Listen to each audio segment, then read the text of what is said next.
ओम नमो भगवते वासुदेवाय। जय श्री कृष्णा। हमारे सनातन धर्म में एकादशी का बहुत महत्व है। एकादशी एक महीने में 2 बार आती है और प्रत्येक एकादशी का विशेष महत्व है। हम सभी वैष्णवों के लिए यह व्रत बहुत ही श्रेष्ठ है। यह व्रत भगवान विष्णु की भक्ति प्रदान करने वाला व्रत है और एकादशी के व्रत करने से हमारे पुराणों के अनुसार मोक्ष की प्राप्ति होती है। आज हम निर्जला एकादशी व्रत के बारे में जानते हैं कि यह व्रत क्यों किया जाता है और इस व्रत के करने से क्या फल प्राप्त होता है। हमारे धार्मिक ग्रंथों के अनुसार निर्जला एकादशी के दिन बिना जल का उपवास रहते हैं। इस व्रत के करने से पूरी साल का पुण्य फल प्राप्त होता है। इस दिन निर्जल रहकर भगवान श्री हरि की आराधना की जाती है। एकादशी भगवान विष्णु को अत्यंत प्रिय है, इसलिए इस व्रत के करने से भगवान विष्णु की कृपा प्राप्त होती है। यह व्रत ज्येष्ठ मास के शुक्ल पक्ष की एकादशी को रखा जाता है। इस एकादशी के संदर्भ में महाभारत के समय से एक कथा बहुत ही प्रसिद्ध है। इसमें निर्जला एकादशी का महत्व बताया गया है।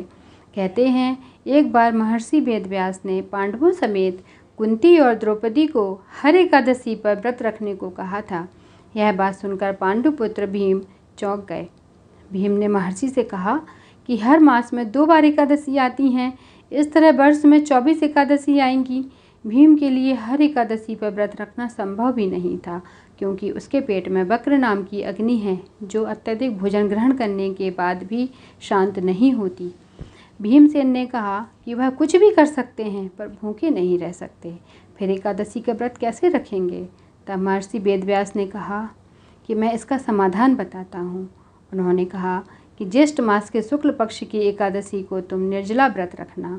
इसमें तुम्हें 24 एकादशी के व्रत का पुण्य फल प्राप्त होगा।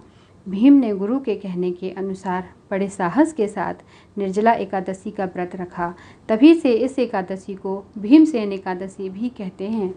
जो मनुष्य निर्जला एकादशी का व्रत रखते हैं उन्हें मृत्यु के समय यमदूत दिखाई नहीं पड़ते और ना ही वह उन्हें कभी लेने आते हैं। उन्हें तो भगवान के पार्षद स्वयं लेने आते हैं और विष्णु लोक लेकर जाते हैं।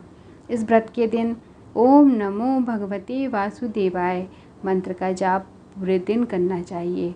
सूर्योदय के पहले एकादशी के दिन उठना चाहिए, घर की साफ सफाई करनी चाहिए और स्नान आदि से निवृत्त होकर भगवान से प्रार्थना करनी चाहिए कि हे प्रभु, मुझे इस व्रत को पूरा करने की सामर्थ्य दें। निर्जला एकादशी के अगले दिन सुबह एक मिट्टी का बड़ा घड़ा पानी से भरकर उसके ऊपर एक सफ़ेद कपड़ा ढक दें और उसके ऊपर कुछ द्रव्य या कुछ पैसे रखकर किसी गरीब को दान अवश्य करें। इससे इस व्रत को करने का फल प्राप्त होता है। सभी से प्रार्थना है कि इस निर्जला एकादशी के व्रत को अवश्य करें।